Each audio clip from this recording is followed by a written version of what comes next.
હવે બીજું એક સૌથી મોટું રાજ્ય પશ્ચિમ બંગાળ, જ્યાં 42 લોકસભા બેઠક પર સર્વેના જે અનુમાન આવ્યા છે તે પ્રમાણે એનડીએને 21 થી 24 બેઠક મળી શકે છે, જ્યારે અન્ય પાર્ટીને 18 થી 21 બેઠકો મળવાનું અનુમાન છે. ઇન્ડિયા ગઠબંધનને 0 બેઠક મળી શકે છે પશ્ચિમ બંગાળમાં. આ એક સૌથી મોટું રાજ્ય જ્યાંથી ઇન્ડિયા ગઠબંધનને અપેક્ષા વધારે હતી કે અહીંયાથી તેમને સીટ સારી મળશે, પરંતુ હિરેનભાઈ ક્યાંક મમતા બેનર્જી જોડે આ પશ્ચિમ બંગાળની અંદર ગઠબંધન નહોતું, આ એની તો અસર નથી. નહીં, એમને સ્પષ્ટપણે અમે જ્યારે ઇન્ડિયા ગઠબંધનની વાત કરી ત્યારે અમારા મેમ્બર પણ હતા અને એમને પણ વાત પણ કરી હતી કે અમે જોડે રહીને કરીશું. પણ એમને જ્યારે એમને વાત કરી કે અમે અમારા રાજ્યમાં ઇલેક્શન લડી રહ્યા છીએ અને એમને લાગતું કે જ્યારે અંતે તો એ વાત છે કે તાનાશાહી સરકારને હરાવવા માટે તમે જે પણ પ્રકારની ભાજપને હરાવવા માટે, ભાજપને સત્તામાંથી દૂર કરવા માટે તમે દૂર થઈ ગયા પશ્ચિમ બંગાળમાંથી એવું લાગે. વચ્ચે મને વાત કરી વચ્ચે શું કામ? એટલે વાત એ છે કે પંજાબમાં પણ જો પંજાબમાં 4 એમ ભાજપમાં બી એવું કરી રહ્યા છે, અકાલી દળ અલગ લડી રહ્યું છે, બીજેપી અલગ લડી રહ્યું છે, કોંગ્રેસ અલગ છે ને આમ આદમી પાર્ટી અલગ છે. એટલે જ્યાં લાગતું હોય કે અમે એનડીએને દૂર રાખવા માટે સત્તાથી, કારણ કે જે બંધારણને બદલવાની વાત કરતા હોય, રોજગારને ખતમ કરવાની વાત કરતા હોય, મહિલાઓને ઉત્પીડન થતું હોય, આ બધી વસ્તુને દૂર કરવા માટે હવે કોંગ્રેસ પક્ષ અને ઇન્ડિયા ગઠબંધનના જેટલી 26 ઘટક પક્ષો છે જ્યાં જ્યાં પણ મજબૂત છે ત્યાં એમને આગળ રાખ્યા છે.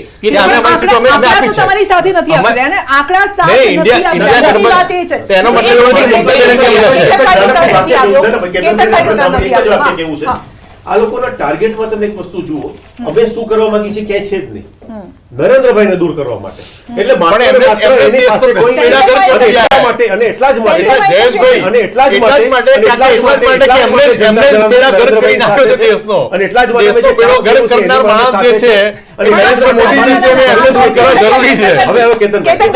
એવું તો નથી થઈ રહ્યું ને કે પ્રચાર અહીંયા ખુદ પોતે જ કરી રહ્યા કોંગ્રેસ જ નરેન્દ્ર મોદીનો આખો જે કેમ્પેન છે એ, એટલે આખી ચૂંટણીનો જે નેરેટિવનો સેન્ટર પોઈન્ટ છે નરેન્દ્ર મોદી છે. આઈધર એની ફેવરમાં બોલે અથવા તો કેટલાક લોકો એની વિરોધમાં બોલે. મુદ્દો એ નથી, આપણે ચર્ચા કરતા હોઈએ જો પશ્ચિમ બંગાળ અથવા યુપીની, તો હું માનું છું કે યુપીમાં જે આંકડાઓ બતાવે છે એ જ પ્રમાણે આવે તો નો લોસ નો ગેઇન ની પરિસ્થિતિ ફરીવાર આવી શકે. 2019માં 62 મળી હતી. 62 પણ એનડીએ એલાયન્સ હતા ને, અનુપ્રિયા પટેલ ને એની અપના દળ ને એની પાર્ટીએ મળી એટલે they were 67, બરાબર? તો 67 તો નિયર બાય આપે છે. આ વખતે જે 72 પણ યુપીમાં કદાચ હું માનું છું કે આ આંકડાઓ વધતા ઓછા અંશે એટલા માટે ફેરબદલ થઈ શકે. ગયા વખતે બીએસપી માયાવતીની સમાજવાદી બીએસપી ને સીટો મળી હતી અને એ એલાયન્સમાં હતી. આ વખતે એલાયન્સની બહાર છે. એટલે ગયા વખતે જે ડાયરેક્ટ ફાઇટ હતી જે સમાજવાદી પાર્ટી અને ભારતીય જનતા પાર્ટીની સામે, એમાં એક ત્રીજું ફેક્ટર બીએસપી નું છે. એના કારણે બીજેપી એટલે ફાયદો થશે. એ લોકોના કારણે બીજેપી ફાયદામાં આવી શકે છે. એટલે બીજેપી જો આ મેન્ટેન કરશે સીટ તો એનું એકમાત્ર જેને ક્રેડિટ આપવી હોય તો એ માયાવતીને આપવી પડશે, કારણ કે બીજેપી 67 જાળવી જશે અલાયન્સ સાથે તો એની ક્રેડિટ માયાવતીને મળશે. કારણ કે એટલે એનો માયાવતીની પાર્ટીને તો એક પણ સીટ મળતી નથી, એને તો મળતી નથી કારણ કે ગયા વખતે એલાયન્સમાં હતી એટલે 10 સીટ મળી હતી. આ વખતે સ્વતંત્રપણે બધી જ 80 બેઠક ઉપર લડી રહ્યું છે અને બહુ સ્વાભાવિક રીતે ઇન્ડિયા ગઠબંધન વોટ કાપશે, બરાબર? જેટલા પણ વોટ કાપશે ઇન્ડિયા ગઠબંધનના વોટ કાપશે અને એના કારણે જે ફાયદો થવો જોઈએ એનડીએ ને થઈ શકે છે. એટલે જો એનડીએ ને આટલી સીટો મળે તો હું એવું માનું છું કે એને ક્રેડિટ માયાવતીને આપવી પડશે કે તમારા કારણે આપશે કે નહીં આપે આપણને ખબર નથી, પણ જે ક્રેડિટ નો ડાઉટ એ માયાવતીને સ્વીકારે ન સ્વીકારે પછીની વાત છે, પણ એમાં માયાવતીનો રોલ હશે એટલું નક્કી. નહીં, હમણાં વાત થઈ બી ટીમની, ડિસ્ક્રેડિટ ચોક્કસ આપશે. અચ્છા, ક્રેડિટ તો આપે પણ કોંગ્રેસ એને પણ તમે ક્રેડિટ આપશો કે નહીં? કોને તમે આપશો ક્રેડિટ? અમે આખો દી ભાજપની વાતો અમે તો કોકદી તો તમારી કરીએ એટલે કોંગ્રેસ તરત જ અમારા પક્ષ તમે કરો છો, રાહુલ ગાંધીની માળા ચાલુ કરો છો.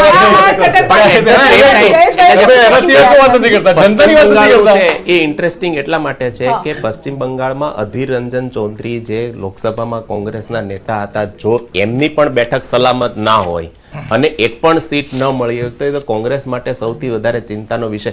Of course Mamata Banerjee post pole એનડીએમાં તરફ ઢળે છે કે ઇન્ડિયા તરફ ઢળે છે આપણને ખબર નથી, કારણ કે ફાઇટ ટીએમસી અને બીજેપી બંને વચ્ચે છે. અને પશ્ચિમ બંગાળનું આ વખતની પરિસ્થિતિ જો તમે જુઓ ને તો ટીએમસી બીજેપી કરતા fight was between Mamata and Modi. Exactly. NDA purely મોદીની પોપ્યુલારિટી પર જઈ રહ્યું હતું અને ટીએમસી નો સૌથી મોટો મદાર મમતાની પોતાની પોપ્યુલારિટી પર હતો. એટલે એક અર્થમાં કહીએ ને કે બે વ્યક્તિત્વ વચ્ચેની ફાઇટ આ વખતે પશ્ચિમ બંગાળમાં હતી અને બીજેપી એના કારણે સંદેશ ખાલીને એના કારણે જે એમવાય ફેક્ટરની આપણે જે બિહારમાં ચર્ચા કરીને મોટા ભાગના સ્ટેટમાં અત્યારે એમવાય પણ નોટ મુસ્લિમ યાદવ, એમવાય એટલે મહિલા અને યુથ, એ બે ફેક્ટર બહુ મહત્વનું કામ કરી રહ્યા છે અને આ બે ફેક્ટર જેના તરફ વળશે એટલે બીજેપીએ રીતસર સ્ટ્રેટેજી એ બનાવી હતી કે સંદેશ ખાલીના કારણે જે વુમન સેફટીનો ઇસ્યુ જે એમણે ઉપાડ્યો અને એ ઇસ્યુના કારણે ઓફકોર્સ એમાં પછી ટર્ન્સ એન્ડ ટ્વિસ્ટ આવ્યા. એમાં હું એ જ કહું છું, એમાં એને ટર્ન્સ એન્ડ ટ્વિસ્ટ આવ્યા કે જે સંદેશ ખાલીમાં જે મહિલાઓએ વાત કરી હતી, ફરિયાદ નોંધાવી હતી, એમના ઉપર બળજબરીથી ફરિયાદ નોંધાવવામાં આવી હતી, પૈસા આપવામાં આવ્યા હતા, એમનું જે લીડરશિપ કરતી મહિલા છેલ્લી ઘડીએ બીજેપી છોડીને તૃણમૂલ કોંગ્રેસમાં આવી. હવે આ ટર્ન્સ એન્ડ ટ્વિસ્ટ નો ફાયદો કોને મળે છે એ આપણને ખબર નથી. બિલકુલ. બિપિનભાઈ, પશ્ચિમ બંગાળ અને પંજાબ આ બંને રાજ્યોની જો વાત કરીએ તો ઇન્ડિયા ગઠબંધન જે આખા દેશમાં તો ગઠબંધનમાં લડી રહ્યું છે, પણ આ બંને રાજ્યમાં બંને પાર્ટીઓ સ્વતંત્ર થઈ રહી, તો તેનો કોઈ ફાયદો અથવા એનો કોઈ નુકસાન ઇન્ડિયા ગઠબંધનને થાય એવું આપણે લાગે છે આ બંને રાજ્યોમાં? મુખ્ય તો કેસ કે વેસ્ટ બેંગાલમાં જે છે કે ત્યાં આગળ જે 42 સીટો જે છે 42માંથી મુખ્યત્વે જોઈએ તો 2019માં 43% વોટ જે છે એ તૃણમૂલ કોંગ્રેસને મળ્યા હતા અને બીજેપીને જે છે એ 40% હતા. એટલે જે 3%ના ડિફરન્સના કારણે જોઈએ તો ત્યાં 22 જેટલી સીટો જે છે તૃણમૂલ કોંગ્રેસની હતી અને 18 સીટો બીજેપીને મળી. પરંતુ જે આ વખતે જે નવા ઇસ્યુઝ ત્યાં રેઝ થયા, નવી સ્ટ્રેટેજી રેઝ કરી, બીજેપીએ ટાર્ગેટ બનાવ્યો, એના કારણે જે જોવા મળ્યું તે જે સર્વેમાં જે 21 થી 23 સીટો જે બતાવ્યો છે તો એ પ્રમાણે જોઈએ તો ત્યાં આગળ મુખ્યત્વે લોકોનો જે છે રોષ જે છે એ ઇન્ટરનલી જોઈએ તો જે ત્યાં આગળ શુભેન્દુ જે છે, શુભેન્દુ બહુ પાવરફુલ છે. એને મેં પર્સનલી બહુ નજીકથી જોયેલા છે શુભેન્દુને અને એમની કામગીરી પણ જોયેલી છે. એટલે એ હું ખાસ એટલા માટે કહીશ કે એનું રૂરલમાં જે છે સપોર્ટ, રૂરલમાં માસ બેઝ સપોર્ટ જે છે એ શુભેન્દુને કારણે બીજેપીને મળે છે, શુભેન્દુને કારણે બીજેપીને મળે અને એને જે પ્રશ્નો ઉઠાવ્યા છે એના કારણે જે છે કે એ જે સર્વેમાં રિઝલ્ટો બતાવે એ 21 થી 23 આવી શકે એમાં કોઈ શંકા લાગતી નથી. એક બીજું ફેક્ટર એ બી કામ કરે ને કે આ બધા સ્ટેટ એવા છે, તમે હિન્દી ભાષી સ્ટેટની વાત કરો તો they have experimented with Narendra Modi. એ લોકોએ નરેન્દ્ર મોદીનું શાસન 10 વર્ષથી જોયું છે, ગુજરાતે જોયું છે, દેશે જોયું છે. પશ્ચિમ બંગાળ અને સમવોટ સાઉથ એમાં બીજેપી જે રીતે એગ્રેસિવલી જઈ રહી છે, ફોર એક્ઝામ્પલ ઓડિશા અને પશ્ચિમ બંગાળ 2000 લાસ્ટ વિધાનસભા ઇલેક્શનમાં કોઈ કલ્પી નહોતું શકતું કે બીજેપીને આટલી વિધાનસભામાં સાઇઝેબલ ગેઇન મળશે. એટલે લોકોમાં એવું હોય ને કે વર્ષો સુધી તમે ડાબેરીઓને સહન કર્યા પછી તમે તૃણમૂલને તક આપી, તમને એ જ ગુંડાગર્દી પહેલા જે જોવા મળતી હતી એ જ પહેલા મળી, તો હવે પીપલ વોન્ટ ચેન્જ. એટલે એ જે ચેન્જનું પરસેપ્શન છે એમાં જે નરેન્દ્ર મોદીની જે ઇમેજ છે એ એને લાસ્ટ લોકસભા ઇલેક્શનમાં બી મોટો ભાગ ભજવેલો કે કોઈ 1 થી 2 બેઠકો દરેક સર્વેમાં આપતા હતા બીજેપીને કે પશ્ચિમ બંગાળમાં બીજેપી ખાતું ખોલી શકે છે, મેક્સિમમ 4 સીટો ડબલ ડિજિટમાં તો નહીં જ થાય. કેરલા, ઓરિસ્સા અને બંગાળ બીજેપી સૌથી વધારે ફોકસ ત્યાં કરી રહી છે અત્યારે. આ જે છે મુખ્યત્વે ત્યાં આગળ જે લોકોની પ્રણાલી માનસિકતા છે અને એમનું જે સામાજિક આર્થિક વિકાસ છે અને જે લોકો રૂરલ બેઝ છે એમની જે છે બીપીએલ ને એપીએલની આપણે વ્યાખ્યા પ્રમાણે જોઈએ તો ત્યાં બીપીએલ વધારે છે. એટલે બીમારૂ રાજ્યોમાં સૌથી વધારે છે, બીમારૂ કહું, બીમારૂમાં બધા એગ્રી. એટલે એ પ્રમાણે જોઈએ તો ત્યાં આગળ લોકોની એસ્પિરેશન બી ભાગ ભજવે એ હવે ધીમે ધીમે વધવાને કારણે બીજેપીને ત્યાં એસ્પિરેશનના કારણે જ બીજેપીને 18 મળી હતી. એક પોઈન્ટ જે મારા ધ્યાનમાં આવી રહ્યો છે, જે ઓડિશા અને આપે વેસ્ટ બેંગાલની વાત કરી તો બંને સ્ટેટમાં એક ઉત્તરાધિકારીનો પણ મુદ્દો એક છે કે તમારું શાસન છે, ઉત્તરાધિકારી કોણ, આગળ કોણ, તો એ પણ જોવામાં આવે છે અહીંયા કે ના. જો ઓરિસ્સા જ્યાં સુધી વિધાનસભાનો સવાલ છે ત્યાં સુધી નવીન પટનાયકની લોકપ્રિયતા છે. ઓડિશા અને સેન્ટરને તમે જુઓ ને તો એવું છે કે માનો કે લોકોમાં બીજેપી પ્રત્યે એન્ટી ઇન્કમ્બન્સી હોય પણ લોકોને મોદી ગમે છે, એટલે મોદી ઓવરરુલિંગ બીજેપી, મોદી બીજેપી સામેની એન્ટી ઇન્કમ્બન્સીને ખાળીને સત્તા ઉપર આવી શકે છે. ઓડિશામાં પણ સેમ થિંગ ઇઝ હેપનિંગ કે લોકોને બીજેડી માટે રોષ છે, સ્થાનિક બીજુ જનતા દળ માટે, પણ નવીન પટનાયક વ્યક્તિગત રીતે એટલા લોકપ્રિય છે કે જેના કારણે બીજેડી સામેની જે એન્ટી ઇન્કમ્બન્સી છે એ ડાયલ્યુટ થઈ જાય છે.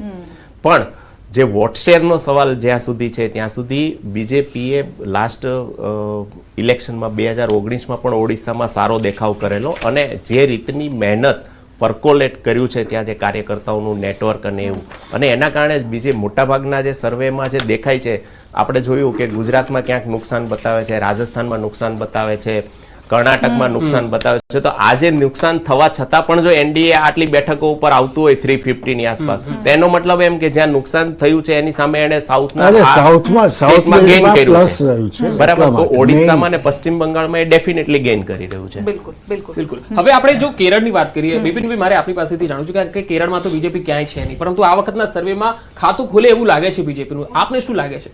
ના, મુખ્યત્વે જે છે કે મોદી સાહેબની જે છે એમનું ત્યાં આગળ જે એમને વિઝિટ છે, રેલીનું પ્લાનિંગ ને બીજું એમને જે મુખ્યત્વે ત્યાં આગળ જે રિલિજિયસ રીતે, હું ખાસ રિલિજિયસ રીતે કહીશ, એમને ત્યાં આગળ જે છે એમને મુલાકાત કરીને એમને જે પ્લાનિંગ કર્યું એના કારણે જે એમને 1 થી 2 સીટ, 1 થી 3 સીટોનું જે છે એ સર્વેમાં બતાવે છે.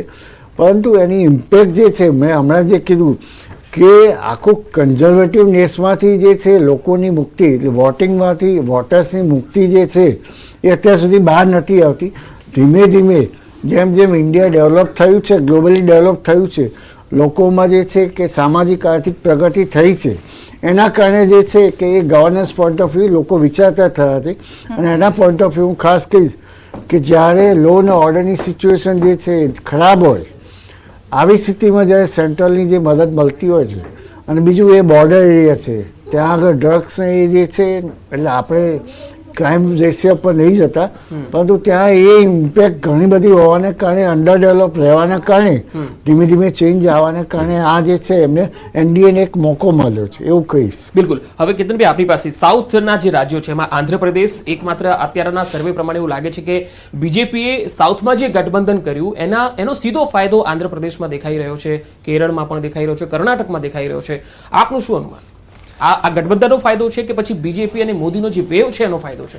ના, બીજેપી કરતા હવે આઈ વુડ રાધર છે કે જે પંકજભાઈએ વાત કરીને કે ગવર્નન્સ અને એક વિન્ડો ઓપન થઈ છે. અત્યાર સુધીમાં તમે જુઓ કે સાઉથનમાં લોકો એકદમ કન્ઝર્વેટિવલી રિજનલ પાર્ટીઝને વોટ કરતા હતા.